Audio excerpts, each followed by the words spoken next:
Welcome to the Digital Nomad Experts podcast brought to you by Beach Commute. Today you've got me and Jeff here, and we are going to do an audience Q&A. So questions, hold on, let me redo that real quick. And today we are answering 5 questions that you, beach commuters, have submitted to us. Real questions that have been emailed in and asked. They're really awesome. So we wanted to take some time when we get emails of questions that you ask. Sometimes it's a lot to just respond via email because they're really detailed and nuanced answers. So we like to save them and bring them to the podcast and answer them here. So yeah, always email hello@beachcommute.com if you have any questions. But before we jump right in, Jeff has just been spending some time in Mexico the past couple of weeks, in Mexico City and outside of it, and doing some really fun things. So Jeff, give us a little update. What have you been up to? Where have you been traveling? Where'd you go? Tell us everything. Yeah, I'm a bit of a shell of the person I was before I left at this point. I bet maybe hit it a little bit hard. So I spent a week in Mexico City. It's kind of like a normal week, digital nomad week, working, visiting different places.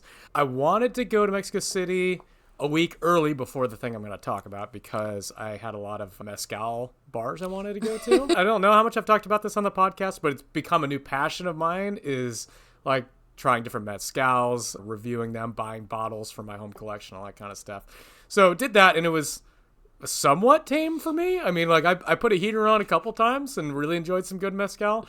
But then we went to camp. It's called Nomad Summer Camp, and it's a group of like 18 people, 3 people put it on, and they set up this. It's like kind of like a retreat in a big. It's like a big Wi-Fi tribe house. It was most similar to the Bolivian one, actually, like in size and like backyard look in space and everything. So just like a huge lawn area, pool, outdoor bar, ping pong tables, all that kind of stuff.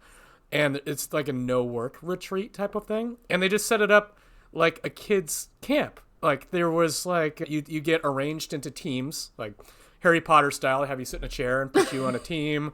And everybody gets their own like uniform. I had to wear like a blue tie. I just wore like no shirt and a blue tie for an entire week. And then they set up a whole bunch of themes and games and things like that. Like they had Carnival Day, for example, which was like the gladiator jousting thing on a stand where you try to hit the person off the stand. The dunk tank where you throw a ball and try to dunk people in the tank. There's like a whole bunch of little carnival games to play with a cotton candy machine and popcorn. And it's like, it was great. I mean, it was a good, like, if you ever get too serious about work and life, it's a good reset of like, all right, just need to have fun and laugh about stupid shit for about a week straight. And what was the age range of people here? Because I'm thinking like someone listening to this is probably like, is this meant for like a 22-year-old? But give me the age range. I think the youngest was about 30 and the oldest was about 50. Yeah, fun. And all digital nomads, some people you knew, some people you didn't. All digital nomads, yeah. I knew maybe, 6 or 7 of the 18 or so. Yeah, people. It's interesting. People always ask the age thing to make sure that they're going to fit in. Mm-hmm. I don't ever see age, you know. There were some other people that were on the older end of the spectrum, but when you're talking to them, you just forget because you're all just kind of in the same page. You're all eating cotton candy together, and that just eliminates age when you've got that mindset. And so it was great. I haven't traveled in a while because I've just been enjoying my time at home and getting more work done, but this was just like a good reset and just be playful kind of thing. And so play is nice. So important. I feel like the more I learn about self-development, it's easy to get so serious, but everything goes back to play, to remembering how to play like we were a kid, and like work becomes easier, life becomes easier, you have more fun, your body's healthier. Like we don't play enough. So I think it's awesome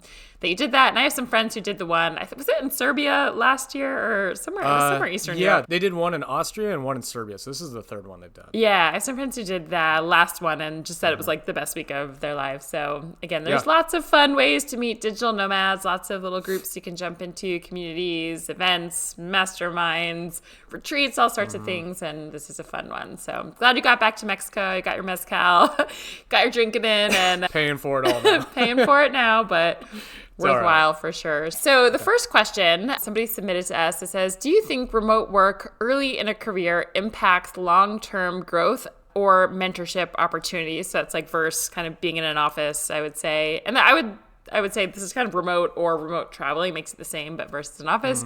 And if so, how can I ensure I'm still learning and growing in a remote environment? This is a really awesome question. I want to throw this one to you first, Jeff, to see your thoughts on it, and then I will chime in because I got a lot of thoughts on this one.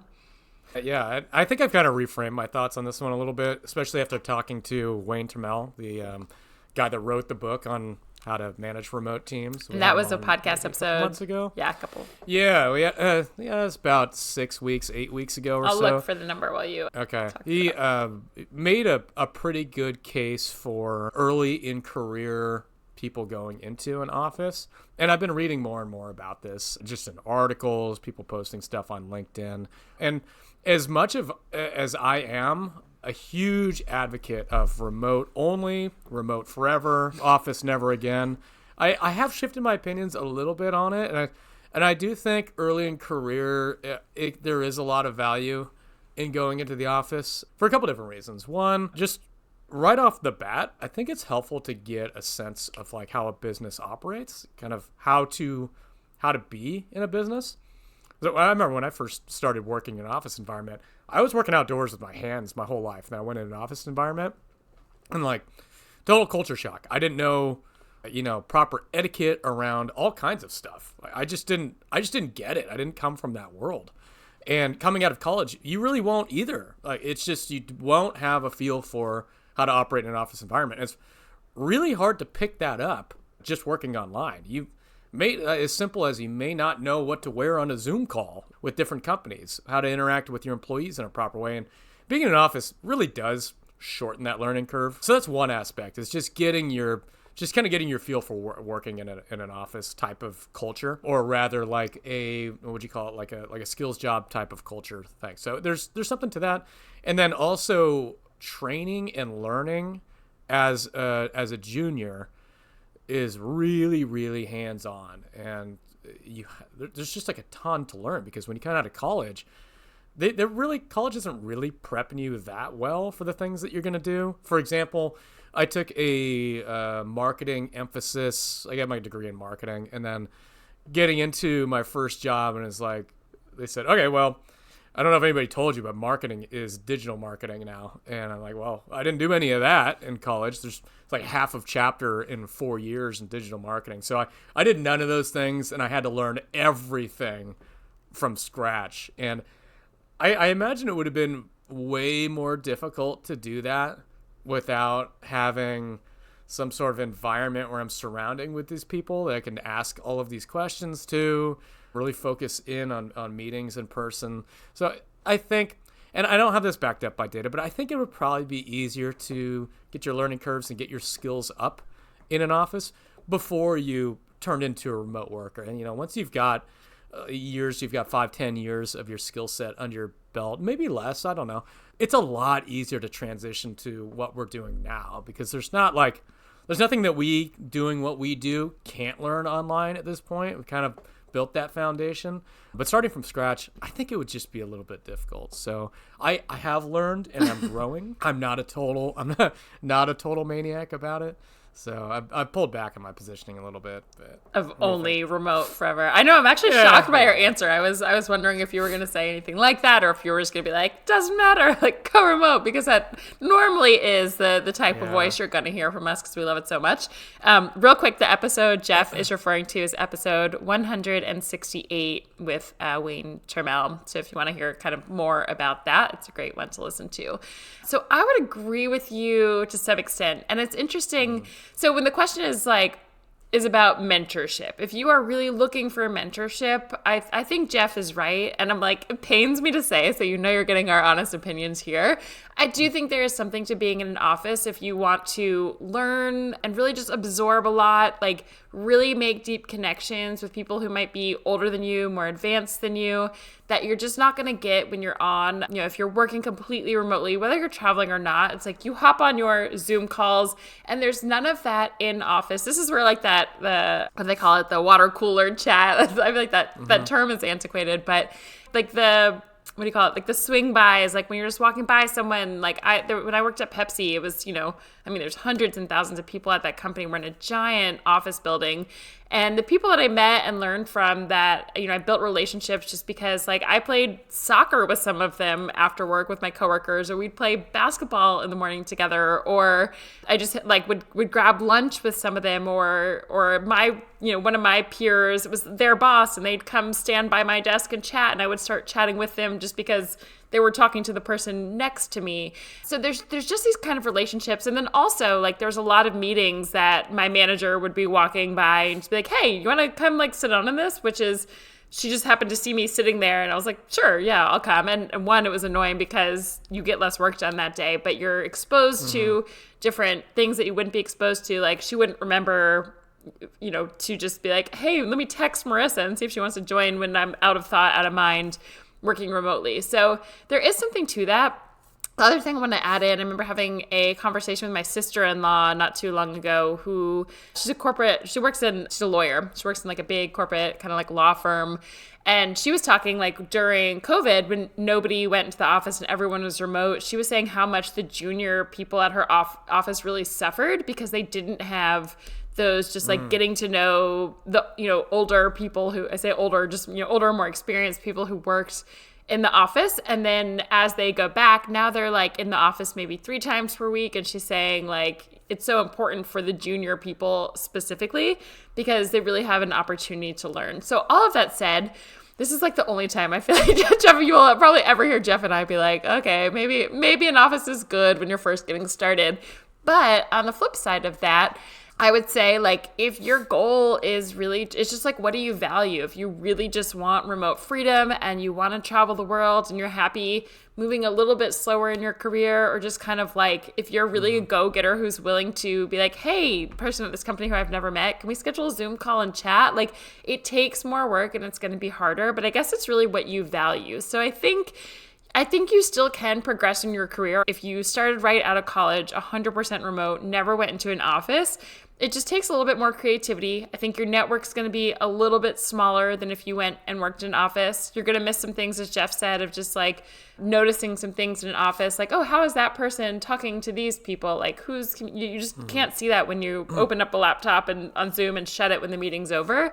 So it really depends, I think, on what your goal is. Also, if you're working for companies that are only fully remote and have ever been fully remote, you don't miss as much. I think those companies do a better job of doing sort of networking and fun activities, remotely, and it's a little bit different. So I would say, yes, there's some definite benefits when you're just starting out to being in an office for networking, for getting to know people, for getting exposed to things. But if that's not your, ultimately what you care about, you still can have a career starting remote only, and just kind of learning a skill and getting paid for that skill and moving forward. So it depends what you value, I think. Yeah, I think it's important for us to even though we are like huge fanatics of this, actually be willing to accept that it's not black and white. And that we could be slightly wrong in certain areas. So, yeah. I mean, I don't think we're wrong. I think it's just maybe just an adjustment, and it's worth thinking about. Yeah. Cool. Should we go to number 2? Yeah. Number 2 says, how can I identify companies that are genuinely supportive of remote work and not just tolerating it as a trend? Are there any red flags to watch out for during the application or interview process? And I'm going to throw this one to you because I feel like you've got some great comments on this one. I do. The trend aspect. Let's take care of that one first. A lot of companies did do it as a trend, and they're still doing it probably reluctantly. Like you see some companies, you feel it in the language that they're reluctant. They're in hiring remote workers, like they don't love it. But I think a lot of these companies realize that they just have to tolerate it because they will lose access to their talent pool if they don't do it. And there's a risk with that. Like the reason why this question might have been asked is, are they going to go return to office at some point? Are they going to eventually not tolerate it because they've got investments in commercial real estate and that kind of thing? I would say my best advice is spend a good deal of time like really analyzing the careers page, and then also maybe pick and choose a few job listings and look for specific language in both of those things. First thing that comes to mind that's a big green flag for me is like remote, always been remote or founded as remote. That means they built. You said that was a green flag, like a good flag. Good for flag, me. yes. That's a green flag. Yeah, because it means they built their whole business model around being a remote company, which means they're almost certain to never go into an office because they put so many things in place to ensure that their company could operate that way. And they've probably done it for a few different reasons. They've probably done it because they believe in a remote first lifestyle, not because they're tolerating it. Like the founders probably put a lot of value in working remote. So there's no reason, unless they went against their own values, which they wouldn't do, they wouldn't go back into an office. And it also probably means that they structure their company in a way that it kind of ties into our first question in a really positive way that says like, we are able to organize ourselves. We're able to work asynchronously, I would say. We put systems in place where we can trust our employees, where we can measure output versus being present. What's the word I'm looking for? I might just have to cut this, Hussein. What's the word I'm looking for? Productive versus, is that it? Yes. Yeah, okay. They put checks in place where they're actually measuring outcomes that employees are generating as opposed to how often they're physically present. And also, they probably, really important, put together systems where they're able to recognize and promote their employees without them being present, right? And I think that's really important. That also ties into question 1 too, whereas a lot of these old school companies, maybe you've got like an old school boss, C-level. I see this on LinkedIn all the time. They're like, you're not going to get promoted unless we see you. A lot of people still believe in that, and you will see that in some more traditional companies that are tolerating remote work, right? Versus the ones that are fully remote in the first place. They're not going to be looking for that ever. So your chances of getting promoted are as equal as everybody else from from the starting gun. And then it's just going to be like how well you perform within the company, very merit-based. So when they say remote from the beginning, I think it says a lot of other things underlying that are all a lot of really good green flags for me. And I could get into all kinds of details about careers pages, and I'm not going to, because I think this is probably, like, if you just want one quick tip as you're looking through careers pages, and they say that, and maybe some combination of work from anywhere, huge green flags for me. So yeah, I love that. No, I think that's great. And when you said, like, it's like the question really is, it's like, are they tolerating it? I think, as you said, if you read beneath that question between the lines, they're asking, like, is everyone going to have to go back to work in an office one day? And I think we've seen that as we're recording this episode. We're a few years past the beginning of COVID, and we're just, in the last year or so, I feel like you're seeing a lot of those kind of return to offices. So I think those companies were definitely just tolerating it. There's a few more who are maybe on the cusp of still tolerating it and like debating, maybe we'll make them come back, maybe we won't. But as Jeff said, there are a lot of companies now who saw what was possible and or have always been remote first. And those are the type of companies that we love to find who really believe in it. They're not just tolerating it. And you will see it on the careers page. Like, as we look at them, by the way, so if you're listening to this, we've put together a list of over 300 fully remote companies inside a database that are rated based on this. So check out beachcommute.com/atlas. The companies that have the higher ratings are the ones that we have hand selected, like gone through, looked at all of these, and the ones that really feel like they believe in it fully, those have the higher ratings. And the ones that, even as we're looking at it, we're like, it's kind of hard to tell. It says remote from anywhere, but like just in the job description and not really on the website, and it's kind of hard to tell. If those made the cut, if we believed that it was a work from anywhere job that let you travel, they're going to have a lower rating because they're not like screaming it from the rooftop of like, we've always been remote. We love remote. We want you to be remote. Like, yay for working from anywhere. And there are a lot, like I say, a lot of companies, there really aren't in the grand, I would say, if you look at all the companies that exist, it's probably like 0.00001% of all companies in the world that really shout this. And that's why we're so passionate about finding those companies for you, because they are really difficult to find. So we've put those together. We have scoured the globe for the last 4 years, finding these best companies for you. And that's at beachcommute.com. Anything else with this one? But I think you really said it great. So I guess in short, some are tolerating it. Some really believe in it. Some will always keep believing in it. And I think it's going to have to keep shifting over time. Like there's so much pushback in the ones that are just tolerating it that people don't want to work for those companies anymore. They want, even if they're not traveling, they want the freedom to go into an office if and when they want, or never, even if they're working from home. So I think you're going to keep seeing this trend of more and more companies being added to our Anywhere Atlas as people just demand more freedom. I do believe that. I think it can only go in that direction because there's some very recent reports that came out that shows when companies that were tolerating it now are requiring more of a hybrid split or return to office. They have the highest performers leave first, almost certainty. All the highest performers leave first as well. Mothers are leaving. Something like 39% of mothers are going to leave the workforce that have an RTO mandate. Not a good thing. And also people of color are the first people to leave the companies. And then you've got, like, a good example is Amazon. They give a survey of the RTO Amazon people. And RTO is return to office, by the way. Thank you. Yeah. And I think about 75 to 80% of them said that they are actively looking for another job. So, yeah, it's these companies are going to struggle. And hopefully, I mean, for all of you, that means the Atlas grows. You know, that's push back. We'll push back again, and round we'll go. I love it. Okay, I want to throw the next question to you to start. I'm so curious what you're going to say. I'm excited for this question. And the question was, this was from someone who sent us an email, and I love this question. If you could go back and give one piece of advice to your recent grad self, so this was a recent grad who wrote into us, who was kind of pondering some questions about remote work and travel, and should he start in an office or should he start, traveling? But he said, if you could go give one piece of advice to your recent grad self, what would it be? I would probably say I would lean into the skills area and say learn technical skills quickly. Build like a really, really deep skill set into tools. Like, all right, say marketing tools. Learn how to use email marketing tools. Learn how to use Google Analytics tools. Learn how to build a website. I would say that's probably number one. Like, learn how to build a website. Everything that goes into it.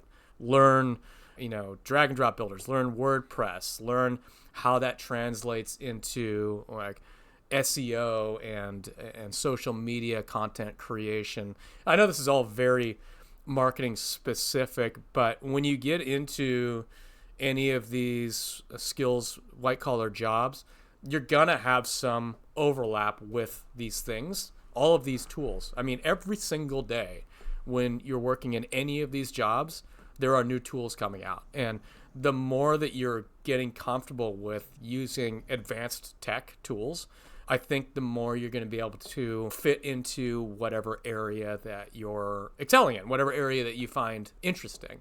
So I would say maybe for me, I thought coming out of college, I was going to do like, I don't know, more brand marketing, more like designing logos, more traditional billboard marketing, that kind of thing. And turns out I was going to do none of that. Going into marketing, that's like a very small fraction of people. And to get lucky, you're probably not going to get into that little niche. You're probably going to get it like put into some broad, you're doing marketing coordinating, you're doing marketing generalist type of thing. So yeah, I would say just like deepen your skill set across all these tech tools, whether you're in marketing or not. What would you say? So for someone who's listening to this, well, one, I just want to say, if you're like already if you're not a new grad, you don't have to have techie experience in order to be a digital nomad. There's so many other different types of careers. So I just want to preface that because I know there's going to be a lot of like, I say older, including us, like older people listening who are like, wait a minute, I don't have the tech skills. Like you don't have to have it, but it definitely is like an easy guarantee to get in to nomad life. But for someone who's, let's say, a new grad, let's say they're listening to this and they're like, all right, I'm going to take Jeff's advice. Like I want to learn tools. Like how do they start? Would you say, I have some thoughts as a career coach, but would you say just like kind of find the things they're interested in and start digging around? Should they just pick any random thing and just learn it and then kind of see what unfolds from there? Like if someone was like, I don't even know what you're talking about with WordPress or whatever, like where should they start? Yeah, I would say build a website. Okay. Yeah, I would say build a website. I've actually given this advice for about 10 years. Wow, I love this. That's so it was out of all the trainings I've done, all the schooling I've done, the most educational thing I've ever done was build my own website.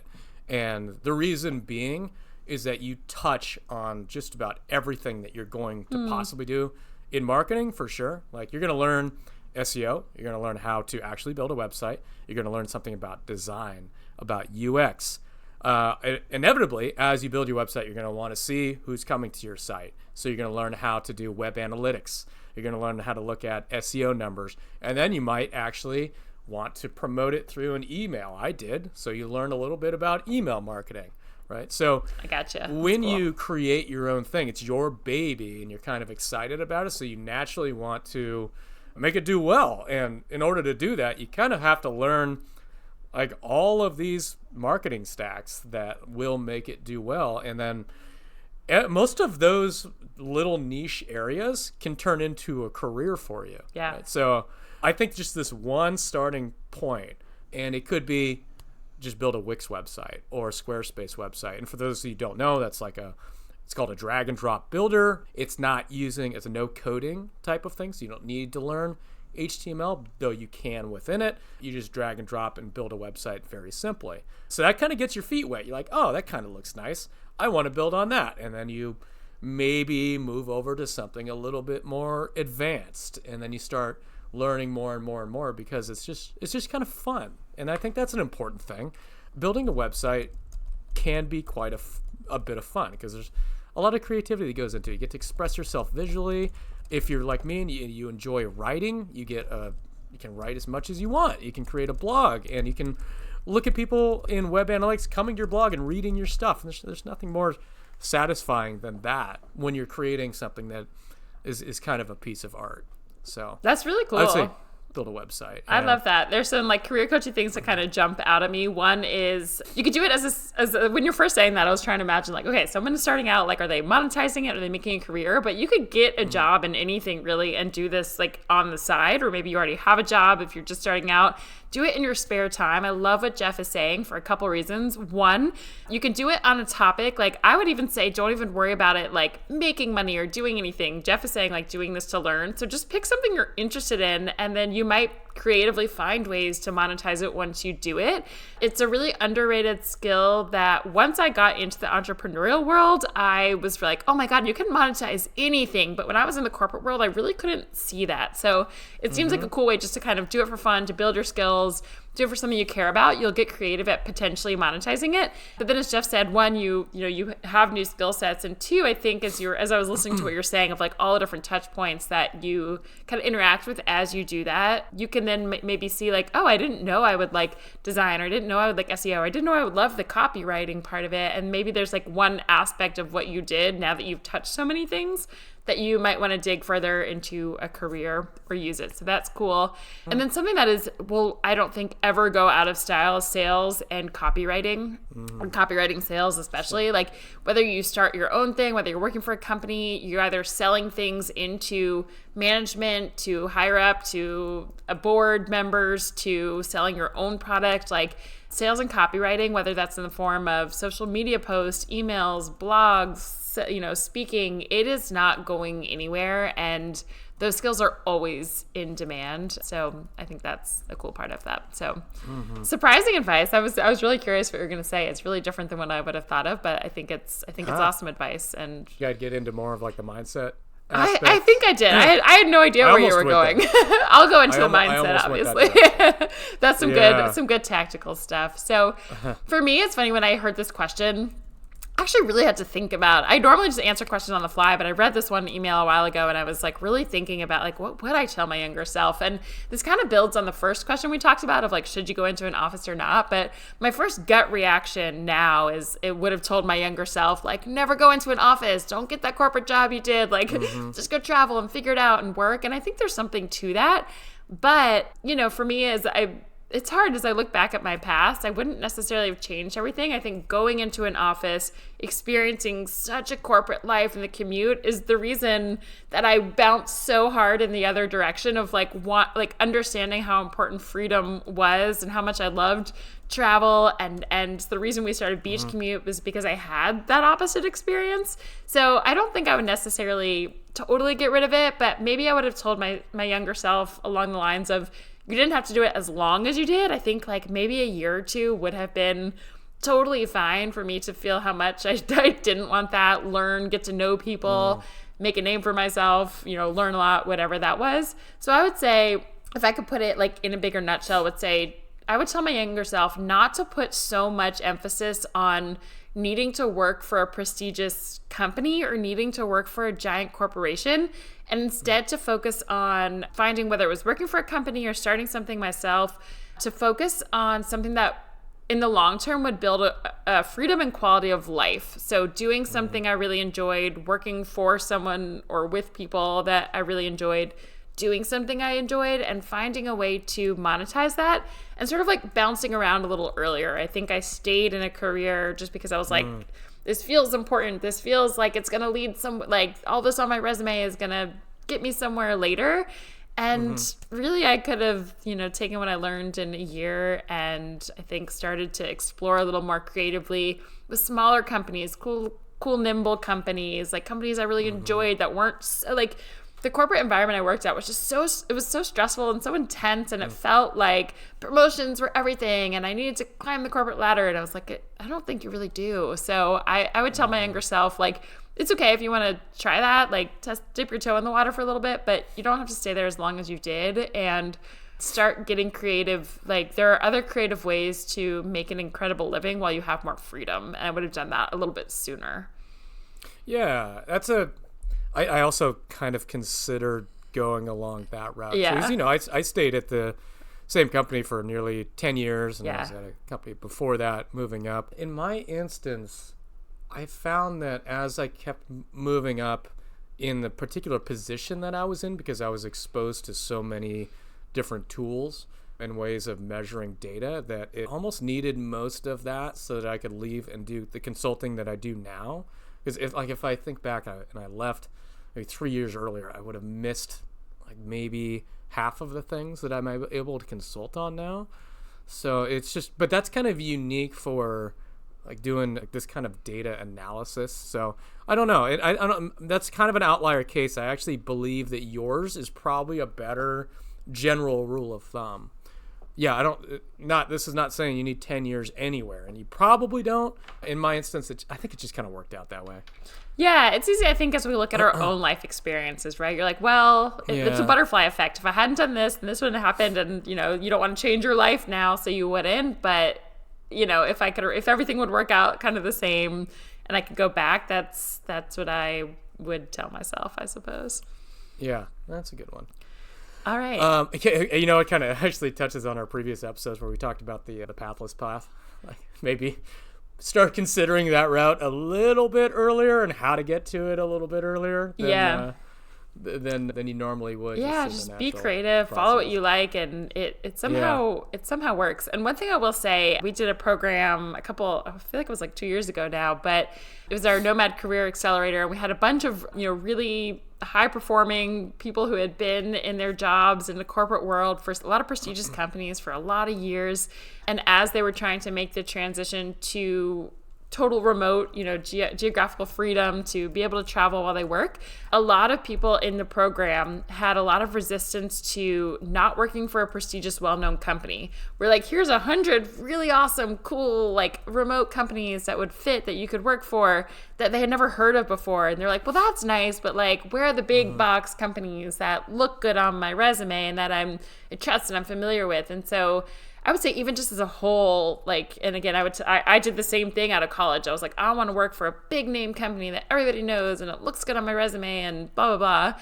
Is that it's really not necessary. Like, there's some really cool, awesome companies that we have in the Anywhere Atlas. Again, go to beachcommute.com/atlas to check it out, that are doing awesome things, have like way better work environments and cultures that you've probably never, ever, ever heard of. No one is probably, some of them you have heard of. It's not like none of them, but like really think through, like it's okay and maybe awesome to work for a company that no one's ever heard of and to do something that nobody knows what it is. So go that different path of whatever company's mission you like or the roles that excite you, not just like, oh, I need to work for a prestigious company because it's safe and probably a little bit more boring and a little bit more stressful. That's I would say that's the big advice. Yeah. Okay. Next question. Okay. So next question is, I'm going to read it verbatim. I live in one of those cities in Canada where it is not freezing half of the year, but it costs me an arm and a leg to do anything. This has me daydreaming about budget traveling. while I work to chip away at student debt. On a scale of 1 to 10, how naive is this? Okay, so what he's saying here, how is it naive to be a recent grad, become a digital nomad, and actually chip away at your student debt? So on a scale of 1 being super naive and undoable versus 10 very, very possible, how would you respond to how doable this I would is? say 10, very, very possible. And the question is 10? I like the optimism. Okay. I'm optimistic. Well, the question is like it basically is about paying back debt. And it's saying like, I live in the question here is saying, you live in an expensive Canadian city. So again, input like any expensive city, maybe in the US and Canada and Europe or wherever you're living, and you have all of this debt you need to pay. So the question is like, can you pay that down faster by doing some budget traveling while you're working remotely versus just living in an expensive city? And I think definitely. So, people have this misbelief that, like a misconception, that if you take a fully remote job that lets you travel, you're going to make a lesser salary. Like you're going to have to accept a lower salary than if you were just working in a city or in an office. And it's usually not true. Every now and then it might be, but for the most part, like whatever you make in an office job, you can make and find that same salary in a fully remote job that lets you work from anywhere. So now, this is why I'm feeling a 10 about this. Of optimism is like, okay, so you're making the same salary, whether you're living in an expensive city in Canada or you're traveling the world. So same income. Now, what's your cost of living? Let's say in Canada, I'm just going to make it up. Let's say you're paying $5,000 a month as a new grad or $4,000, $2,000, whatever it is, whatever you're paying, you are paying for more expensive rent, more expensive, you're probably paying for a car in the city and car insurance and like eating out expensive restaurants and being social with your friends who want to go do all the things, right? Now, if you think about traveling, most people think about this as like, okay, I spend 1 week of vacation cost me so much. If I extend that to a year, it's going to be more expensive. But if you're slow traveling, let's say you want to go live in Asia or Central America or South America, somewhere where its cost of living is way lower. Let's say you're going to pay $1,800 of rent in a city as a new grad. You could spend $600, especially if you're like a new grad where you don't really care where you live or what you're doing. You could spend a third of what you are spending on rent and just pay that down directly to debt. You're also now, food is going to be less expensive. The things you're doing are less expensive. So if you're like bopping around to a different country, if you're like hopping from South America to Asia to Africa to Europe, like every single month, that's going to add up in flights. But if you're just saying like, I want to move to Bali, or I'm just going to kind of backpack through South America and work remotely while I do it, your cost of living can be so much lower and you're making the same amount. So again, you can also travel expensively. It doesn't have to be the case, but if that is your goal, I think it's totally doable. Do you think I'm off base? No, actually, I think you're dead on. Actually, we've got a more detailed episode, Expert Budgeting and Investing Secrets for Digital Nomads with Michael Kim. It's episode 134, and he walks you through an extremely simple process on how to be a digital nomad and budget for anything. Like he just like explains to you how to set an exact number that you can spend so that you invest the rest into whatever you want. And that could be student debt. It could be want to buy a house, retirement, whatever. Listen to that episode, and that'll give you a little bit more detail on exactly what Marissa's saying, and Marissa is absolutely right. Also, maybe check out some of our previous episodes on more budget, travel-friendly locations. We've got a number of those, and we found quite a number that you can live for around $1,500 to $2,000 US per month, all in. So yes, that's a 10 out of 10. Love it. Okay, so before we hop to the last question, if you're not already on our email list, go to beachcommute.com/email. We send out update of our podcast if you like this one, but we also send a lot of info on remote jobs, where to find them, companies that are hiring, job listings that are active. You'll get updates from Jeff and my personal travel. It's a lot of fun in that world. We share different stuff than we do here on the podcast. Go to beachcommute.com/email if you're not already on there. And with that one, the last question says, you want to read it? Go ahead. Yeah, I'm going to read it to you. Okay, last question. That bit about hold on. I'm going to skip the very first the sentence. Hussein, sorry about that. Okay, last question. I'm thinking of pursuing a data analyst role. It could be my best bet given my finance major and computer science major. Does this sound like a solid direction, or am I barking up the wrong tree? Any tips to make myself easier to help? I love this. So without talking to this person specifically, as a career coach, especially like my passion is helping you figure out the career that you actually genuinely love and that pays well and that gives you the freedom to travel. It's a little Venn diagram of my favorite thing to help with. So without knowing you personally, the person who asked this question, it's hard to say if you are just doing this because you're like, I think this could be a good degree that's going to get me a job and going to do well. So I guess if you look at the first part of the question of just like, if you look at a finance major, computer science kind of major, and was it a data analyst? Was it a data analyst? Well, it was a data analyst. A data analyst role was what they were thinking of pursuing.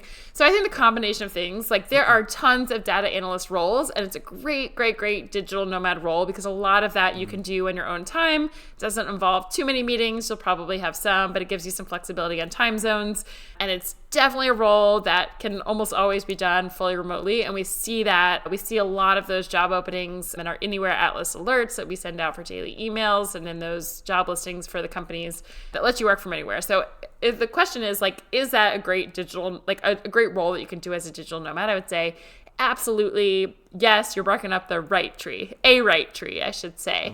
And then we can't answer this question for you, but I would say to think about, if I was your career coach, I would say, are you excited to be a data analyst? Do you love data? Like, did you love your major? Did you love the things you were studying in school? Or were you just doing it because you were like, this will probably lead to somewhere that I can get hired? So that is very common. I have a lot of friends in college who were engineers, studied computer science, because they were like, this will almost guarantee me a job, which is pretty accurate. Like, you can get hired well, you can make good money, but the deeper part of me wants to know, like, are you doing what you love?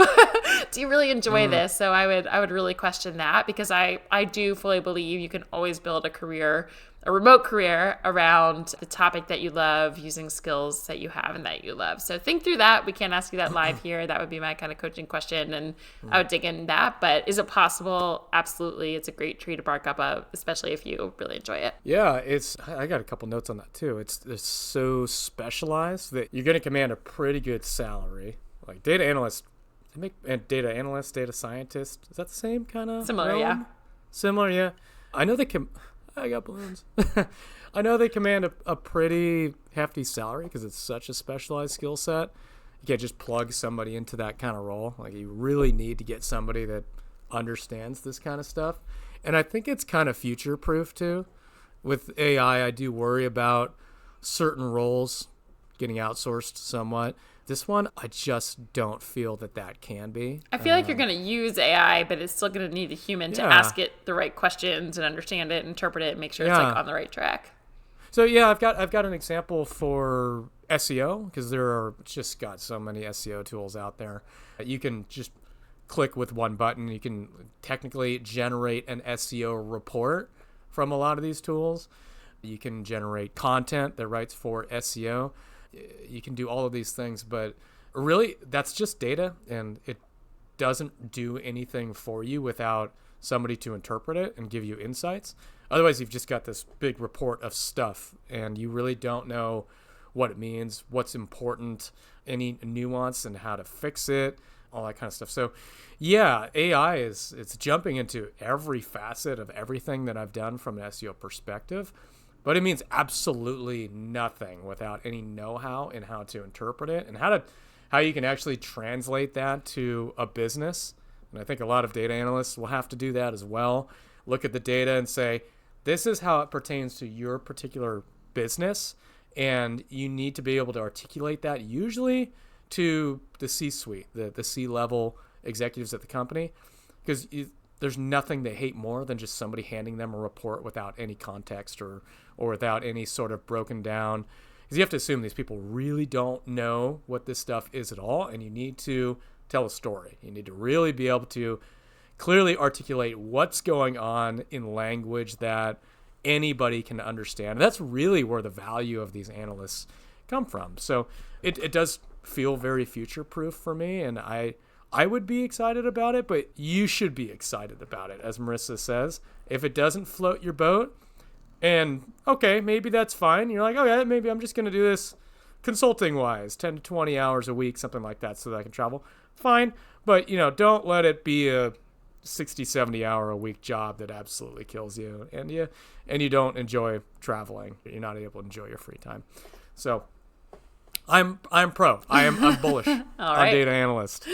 Love it. With caveats, all caveats aside. All caveats of you gotta love it. We hope you love it. So with that answers the 5 questions. If you got any value out of this episode today, or maybe you've been listening to this podcast for a while, we'd be so grateful if you can open up your phone just while you're listening right now. It takes 10 seconds to leave a 5-star thumbs up. I don't ever know what it is anymore. I think five stars. If you want to leave some little words of good encouragement, we love that as well. But it really helps people to find this podcast, to keep it going. So if you're getting value, it really helps you to get more value long term as well. So we'd be so grateful for that. Jeff, any other last words as we wrap up here?